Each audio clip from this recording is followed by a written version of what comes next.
Madam madam success madam, grand success madam. మీరు కోరుకున్నట్టుగా ఆనంద గజపతి వర్మ గారి పేరు మీద ఉన్న అన్ని ఆస్తులు మీ పేరు మీదకి మారిపోయాయి మేడం. ఇవిగోండి డాక్యుమెంట్స్.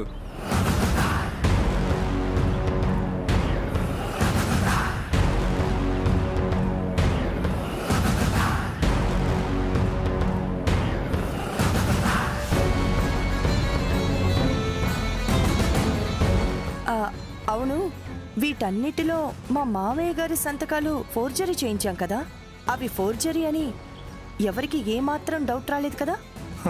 లేదు మేడం, ఎవ్వరికి డౌట్ రాలేదు. అంతా పగడ్బందీగా ఫోర్జరీ చేయించి ఆస్తులు మొత్తం మీ పేరు మీదకి మార్చేశారు మేడం. వాళ్ళిచ్చిన పవర్ ఆఫ్ అటార్నీతో పాటు కొన్ని ఫోర్జరీ సంతకాలు చేయించడంతో మీరు కోరుకున్నట్టు మొత్తం ఆస్తులు మీ పేరు మీదకి వచ్చేసాయి మేడం. ఈ క్షణం నుంచి ఆ కుటుంబం మీ దయా దాక్షిణ్యాల మీదే బతకాలి మేడం. Good, very good. ఇదే నేను కోరుకుంది. ఫ్యాక్టరీ పగ్గాలతో పాటు ఆస్తులు మొత్తం నా చేతికి చిక్కాయి. ఇప్పుడు ఈ డాక్యుమెంట్స్ తీసుకెళ్లి ఆ ముసలాయనికి చూపిస్తే గిలగిల కొట్టుకుంటాడు.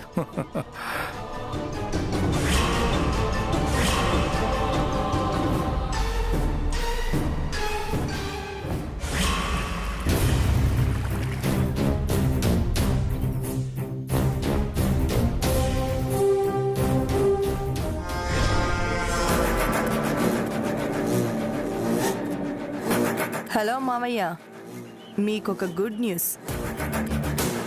తరతరాలుగా వస్తున్న ఫ్యాక్టరీ, తరతరాలుగా ఉంటున్న మీ ఇల్లు, మీ పేరుతో ఉన్న మిగతా ఆస్తులు అన్నీ ఇప్పుడు నా పేరు మీదికి మారిపోయాయి. పవర్ ఆఫ్ అటార్నీ అడ్డం పెట్టుకొని కొన్ని మీ సంతకాన్ని ఫోర్జరీ చేసి మరికొన్ని మీ ఆస్తిపాస్తులు మొత్తం నా పేరు మీదికి ట్రాన్స్ఫర్ చేసుకున్నాను.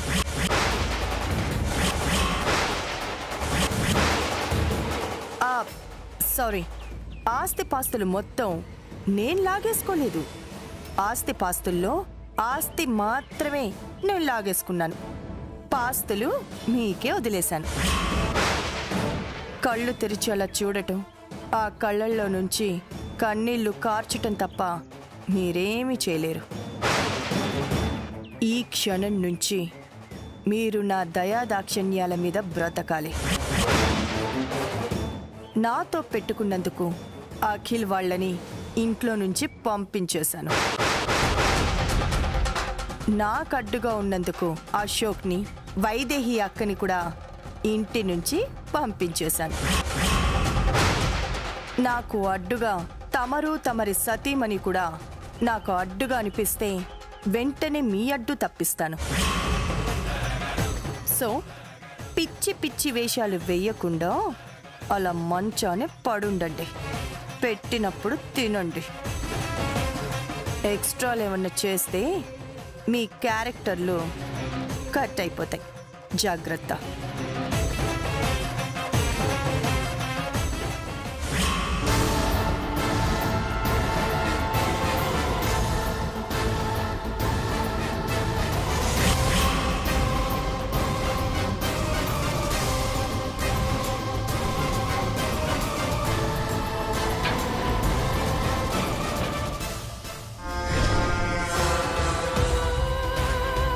మామయ్య, మిమ్మల్ని ఇలా చూస్తుంటే నాకు చాలా బాధేస్తుంది.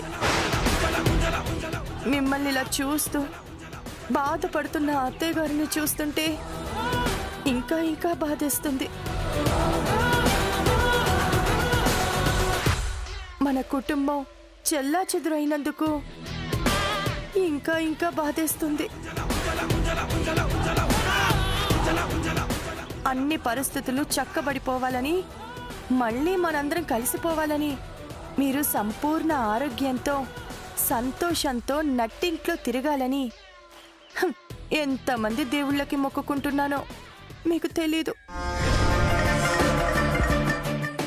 ఎవరో ఒక దేవుడు కరుణించి నా కోరిక తీరిస్తే ఎంత బాగుంటుంది మావయ్య. కరుణించాడమ్మా. దేవుడు కరుణించాడు.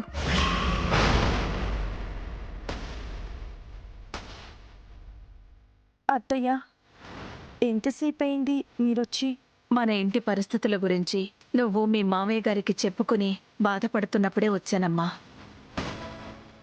మన బాధలు తీరిపోయే రోజు దగ్గరకొచ్చిందమ్మా. మన కష్టాలు గట్టెక్కే రోజు చాలా దగ్గరకొచ్చిందమ్మా. ఈ కాలనీ చివర్లో ఒక గుడి ఉందంట కదా? అవునత్తయ్య, చూశాను. ఆ గుళ్ళో పూజారి గారు ప్రత్యేక పూజలు, ప్రత్యేక హోమాలు చేయిస్తారట. అలా చేయిస్తే ఎలాంటి అనారోగ్యమైనా తగ్గిపోతుందంట. ఇలా మంచాన పడ్డ పేషెంట్స్ కూడా లేచి తిరుగుతారట.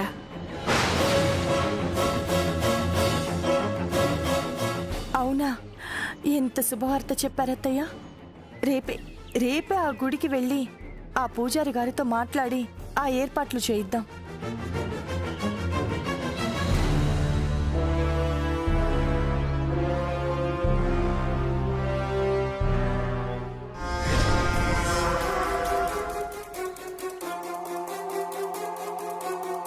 హోమాలు పూజలు చేయించినంత మాత్రాన ఆరోగ్యాలు బాగుపడిపోతాయా ఏంటి? పక్షవాతం వచ్చిన వాళ్ళు లేచి తిరుగుతారా ఏంటి? ఏదో వీళ్ళ తృప్తి కోసం చేయిద్దాం. ఎలాగూ ఆస్తులన్నీ నా పేరు మీదికి మారాక గుడికెళ్ళి దర్శనం చేసుకుందాం అనుకున్నాను కదా, వెళ్ళొస్తే పోలా?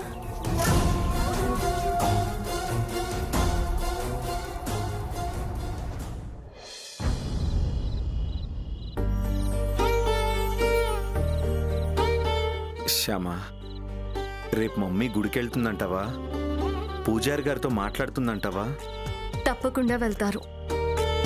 రేపు గుడికి వెళ్ళి పూజారి గారితో మాట్లాడతారని సత్యం అన్నయ్యతో చెప్పారు కదా అత్తయ్య గారు. చెప్పింది సరే, కానీ ఐశ్వర్య వదిన ఏదోటి చెప్పి మమ్మీని గుడికి పోనీయకుండా ఆపుతుందేమో అని నా అనుమానం. అంటే డాడీ ఆరోగ్యం కుదుటపడడం కోసం ఇలా హోమాలు పూజలు చేయిస్తానని చెప్తే డాడీ కోలుకుంటే తన బండారం బయటపడుతుందని ఐశ్వర్య వదిన అడ్డం పడుతుందేమోని నా భయం. ఐశ్వర్య అక్కకి ఇలాంటి పూజలు హోమాలు అంటే నమ్మకం లేదు అఖిల్ బాబు. తనకి నమ్మకం లేదు కాబట్టి అత్తయ్య గారి ముందు మంచిదాన్లా నటించడం కోసం అత్తయ్య గారితో ఆ పూజలు హోమాలు చేద్దామని అంటుంది. రేపు ఉదయాన్నే గుడికి వెళ్ళి అత్తయ్య గారు పూజారి గారితో ఖచ్చితంగా మాట్లాడతారు. కావాలంటే రేపు పొద్దున్న మనం కూడా గుడికి వెళ్దాం, మీరే చూద్దురు గాని.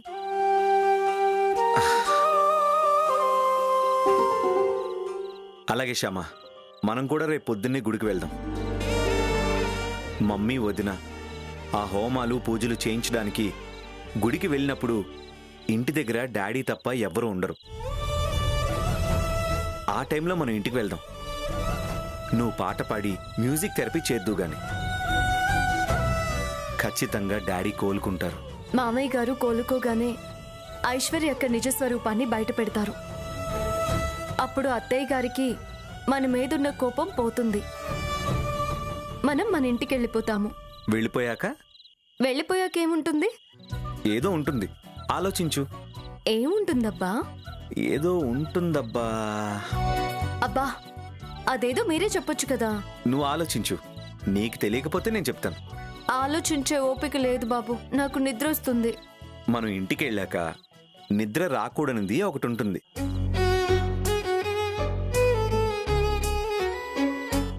నిద్ర రాకూడదా? ఏంటది? దాని పేరు ఏంటి దాని పేరు? దాని పేరు అబ్బా, ఊరించకుండా చెప్పండి. ఏంటి దాని పేరు? శోభనం.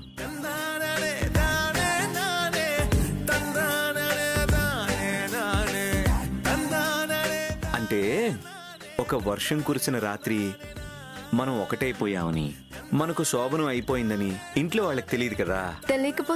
తెలియకపోతే వాళ్ళు మనకు శోభనం ఏర్పాటు చేస్తారు కదా. ఏర్పాటు చేస్తే నువ్వు శోభనపు పెళ్లి కూతుర్లా సిగ్గుపడుతూ నా దగ్గరికి వస్తావు కదా. వస్తే వచ్చినప్పుడు నేను నిన్ను ఇలా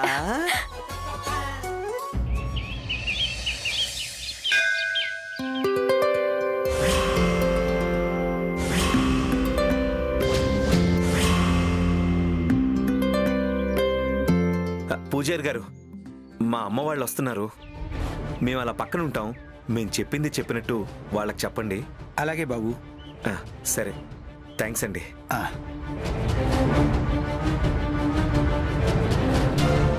పద శ్యామ.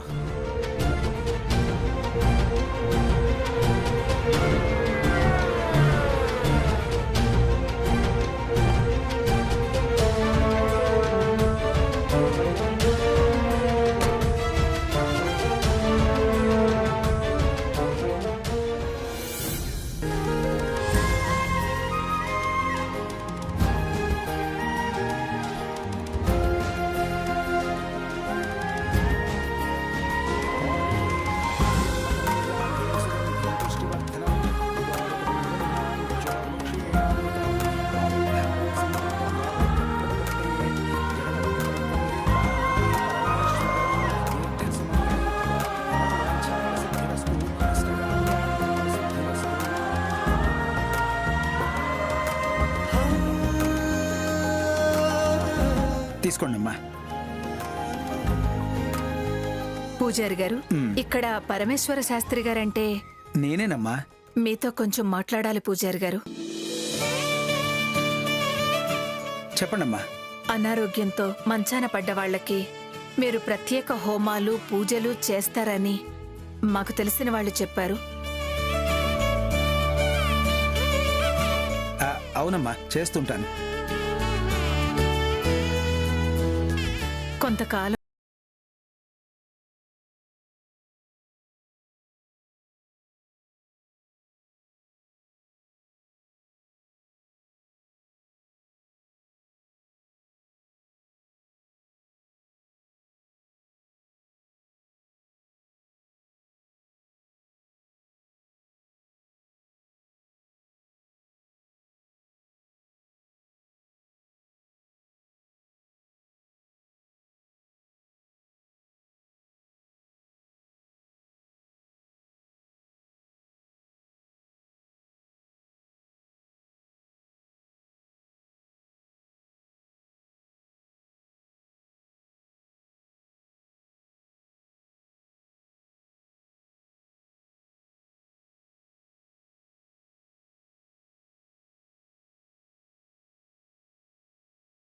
గలుగుతారా?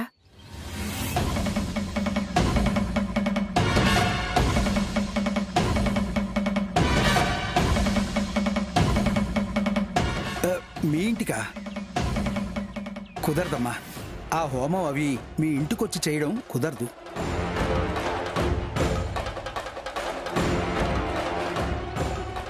ఆ కార్యక్రమం అంతా స్వామివారి సన్నిధిలోనే చెయ్యాలి. మరి మా మావయ్య గారు రాకుండా హోమం చెయ్యొచ్చమ్మా. వారు రావాల్సిన పని లేదు. అమ్మా, మీ కుటుంబ సభ్యుల్లో అవకాశం ఉన్న అందరూ మాత్రం వచ్చి హోమం దగ్గర కూర్చోవాలి. హోమం అయిన తర్వాత కుటుంబ సభ్యులందరూ స్వామివారి దర్శనం చేసుకుని తీర్థప్రసాదాలు స్వీకరించాలి.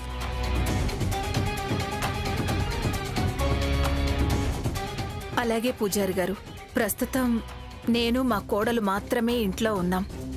మేమిద్దరం హోమం దగ్గర కూర్చుంటాం. అలాగేనమ్మా.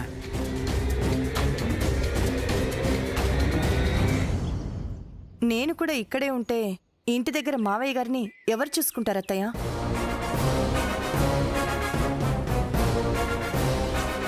ఆ భగవంతుడే చూసుకుంటాడమ్మా.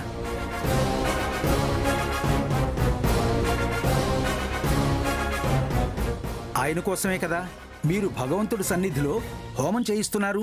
అలాంటిది ఆ భగవంతుడు ఆయన్ని జాగ్రత్తగా చూసుకోడా? అంతేలేండి, అంతే. ఆ భగవంతుడే చూసుకుంటాడు మా మావయ్య గారిని.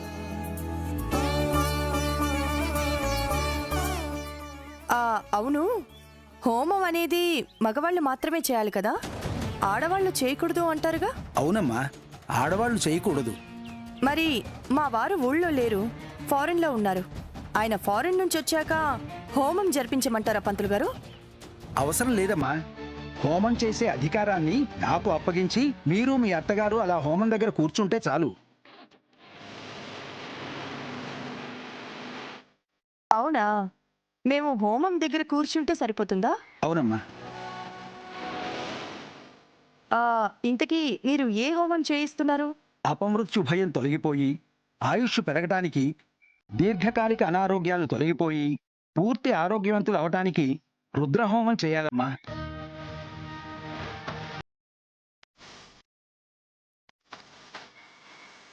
హోమాల్లో శ్రౌత, స్మార్త అని 2 రకాలు ఉంటాయి.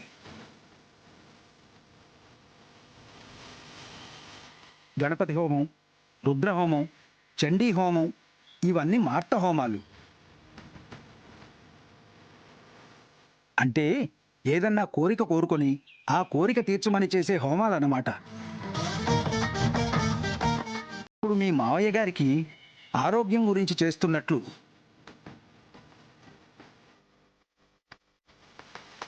ఈ రుద్రహోమం చేయటం వల్ల ఖచ్చితంగా మా మావయ్య గారు ఆరోగ్యవంతులు అవుతారు కదా? అవుతారమ్మా, తప్పకుండా అవుతారు.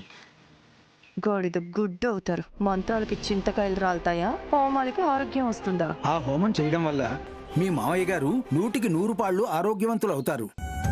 అయితే వెంటనే ఆ హోమం చేయించేద్దాం. రేపు దశమి సోమవారం. చాలా బాగుందమ్మా. రేపు ఉదయం సూర్యోదయం అనంతరం కార్యక్రమం మొదలు పెడదాం. ఉమ్, చాలా సంతోషం పూజారి గారు.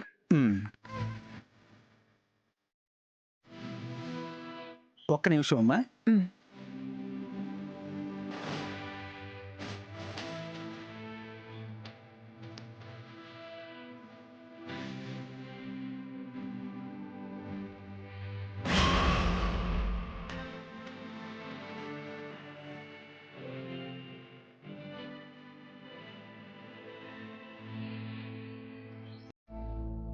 ఇదిగోండమ్మా, హోమానికి పూజకి సంబంధించిన మీరు తీసుకురావాల్సిన పూజా ద్రవ్యాలు. అలాగే. పూజా ద్రవ్యాలు తీసుకొని రేపు ఉదయాన్నే మీరు వచ్చేయండి. మిగతా కార్యక్రమం అంతా నేను చూసుకుంటాను. అలాగే పూజారి గారు, వస్తాం. మంచిదమ్మా. పద ఐశ్వర్య. ఉమ్.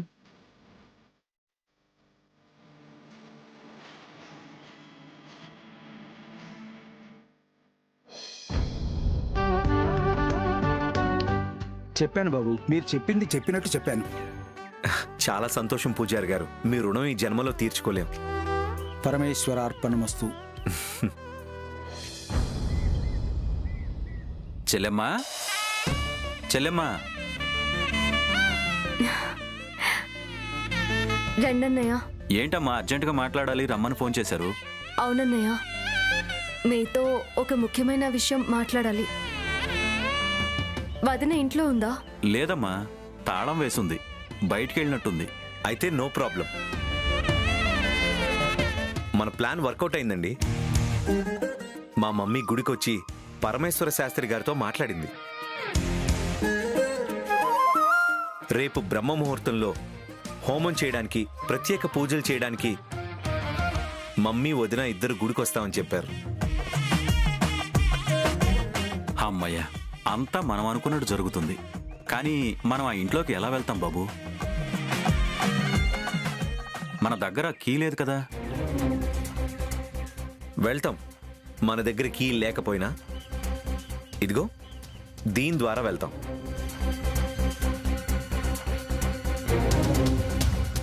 సబ్బు ద్వారా ఎలా వెళ్తాం బాబు మనం ఆ ఇంట్లోకి? అది మీ చేతుల్లో ఉంది. ఎలాగోలా మీరు ఈరోజు మసాజ్ చేయడానికి వెళ్ళినప్పుడు ఈ సబ్బు మీద ఆ ఇంటి మెయిన్ డోర్ కి ప్రింట్ వేసుకొని రావాలి. ఆ ప్రింట్ తీసుకెళ్ళి నేను డూప్లికేట్ కి తయారు చేయించుకొని వస్తాను. ఆ కీతో మనం ఇంట్లోకి వెళ్ళొచ్చు. అలాగే బాబు, ఇటువంటి ఇదిగోండి. అన్నయ్య జాగ్రత్త. మా ఐశ్వర్యక కంట పడ్డారంటే చాలా ప్రమాదం. అలాగేనమ్మా,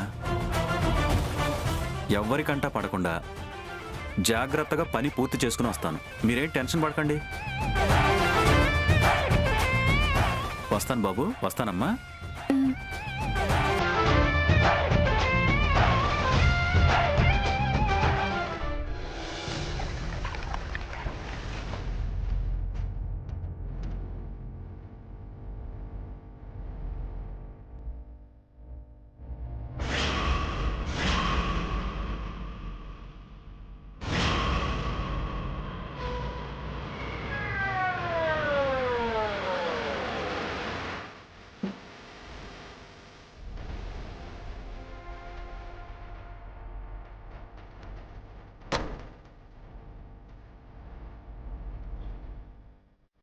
ఎంతసేపు అయింది డాక్టర్ గారు మీరు వచ్చి? ఇంతకుముందే వచ్చానమ్మా. మీరు చెప్పారు కదా గుడిలో హోమం చేయిస్తే మంచిది అని.